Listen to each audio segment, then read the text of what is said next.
Florida has a ton of wildlife, some more dangerous than others, but there is no animal more unique and adorable as the Florida manatee. These gentle giants can be found all throughout Florida, in saltwater, freshwater, and even brackish environments. They slowly propel themselves through the water with an oar of a flipper, grazing on fields of seagrass. They're fondly called sea cows, and I'm sure you could see why. Eating all that seagrass, these mini submarines can weigh as much as 1,200 pounds and live more than 60 years.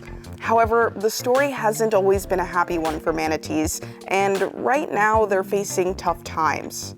Manatees were considered an endangered species up until a few years ago, and in 1991 there were an estimated 1,200 manatees in Florida according to state wildlife experts. Luckily, with conservation and rehabilitation efforts, those numbers have increased. But even with an increase in numbers, manatees are still being lost at an alarming rate. The Florida Fish and Wildlife Conservation Commission estimates more than 1,100 manatees died in 2021 due to a variety of reasons. One of the most common includes collisions with boats. But there's another big reason for why manatees are dying, and it has to do with the water they live in. In the past decade or so, parts of the Florida coastline have experienced awful algae blooms. The Indian River Lagoon on the state's east coast has been particularly hit hard. The algae blocks a lot of light from reaching the seagrass on the ocean floor, and as a result, the grass can't get the light that it needs, and it dies off pretty fast. Well, the manatee's main food source is seagrass, and with no food, these animals end up starving to death. So you may be wondering, what causes these algae blooms to happen? While scientists aren't exactly 100% sure of the source, there are a few theories as to why this happens, and it starts with the water.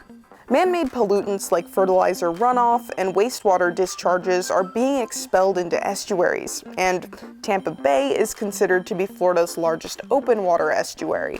Manatees have come a long way in recent decades, increasing their numbers to anywhere between 7,500 to more than 10,000. They're also now considered threatened as opposed to endangered. And there are still plenty of places where you can view manatees living peacefully, like the Manatee Viewing Center at Tampa Electric in Apollo Beach. But if you want to get even closer to manatees, you can swim with them in certain areas like Crystal River, but there are plenty of rules you need to know about before jumping in. Since manatees are federally protected, there are some laws to be aware of. Several acts, including the Marine Mammal Protection Act of 1972, makes it illegal to harass, hunt, capture, or kill any marine mammal like the manatee. And the Florida Manatee Sanctuary Act of 1978 prevents people from annoying, harassing, or disturbing any manatee. That means if you even touch a manatee, you could face fines and even some jail time. Depending on how much you bother a manatee, like this instance where the word Trump was carved into the back of one of these animals, you could face a fine of up to $50,000 and a full year in jail. So if you see a manatee in the wild, the FWC says it's best to look, but don't touch. Don't feed them, don't chase them. Basically, just keep your distance and respect manatees in their natural habitats. And if you're on a boat, give manatees plenty of space. Even if you only see one, there could be others nearby. Often, manatees will come to the surface and you'll just catch a glimpse of their nose, but be aware that there is plenty of manatee underneath the surface of the water, so you need to give them plenty of space to move around. If you're doing activities like fishing, be sure to clean up after yourself and don't leave any fishing debris in the water. The FWC says manatees can become entangled in things like fishing line, which could lead to injuries or even death.